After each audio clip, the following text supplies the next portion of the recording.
మేము ఎప్పుడు కూడా మర్చిపోము, మర్చిపోలేము కూడా.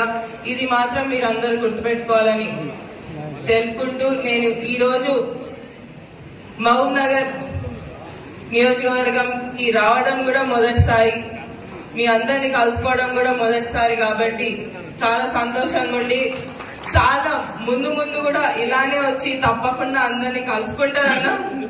మీరు ఎలా అంటే అలా మీకు నా తరఫున ఒకవేళ మహిళలందరినీ కూడా ఎంకరేజ్ చేయాలంటే ఎప్పుడు కావాలంటే అప్పుడు నేను ఇక్కడ మీ ముందు ఉంటానని కూడా మీకోసం మళ్ళొకసారి తెలియజేస్తూ, రానున్న ఎలక్షన్, పోయిన ఎలక్షన్ మేమందరం గెలిచాం. ఇప్పుడు మన మీద బాధ్యత ఎక్కువైంది, ఎక్కడ కూడా తగ్గలేదు. ఎందుకంటే బాధ్యత ఎక్కువ, ఎందుకంటే మన పార్లమెంట్ నియోజకవర్గానికి ఇన్ఛార్జ్ గా ఉన్నారు మన ముఖ్యమంత్రి గారు రేవంత్ అన్న గారు. ఆయన మన పార్లమెంట్ కి ఇన్ఛార్జ్ ఉన్నారంటేనే మన మీద బాధ్యత ఎక్కువైంది, అవునా కాదా?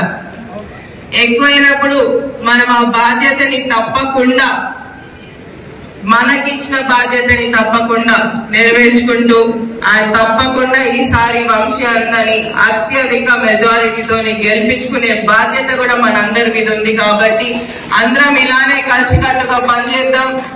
ఎక్కడ కూడా రానున్న ఇంకా ఈ సంవత్సరం అంతా కూడా ఎలక్షన్లే ఉన్నాయి కాబట్టి కాంగ్రెస్ పార్టీ బలోపేతం కోసమే పనిచేద్దామని కూడా మీ అందరికీ ఈ రోజు మళ్ళొకసారి తెలియజేసుకుంటూ, మీ అందరి ఇలానే ఒకటి ఏదైతే ఇంతకు ముందు అన్నారో, కొత్త వాళ్ళు వస్తుంటారో, పాత వాళ్ళు వస్తుంటారో, ఏమైతుంది గందరగోళం అవుతుంది అంటున్నారు.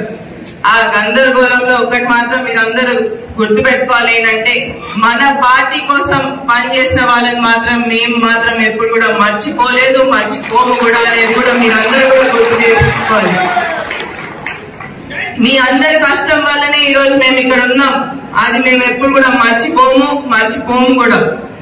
తప్పకుండా రానున్న ఎన్నికల్లో కలిసి పనిచేద్దాం, కలిసి కట్టుగా పనిచేద్దాం అనేది మళ్ళొకసారి మీ అందరికీ తెలియజేస్తూ, ఈసారి మన లోక్సభ పార్లమెంట్ అభ్యర్థిగా అయిన మన వంశీ అన్నని గెలిపించుకొని మళ్ళీ మన మహబూబ్ నగర్ సత్తా ఏంటో చూపించుకోవాలనేది ఒకటే తెలియజేసుకుంటూ సెలవు తీసుకుంటాను. జై కాంగ్రెస్,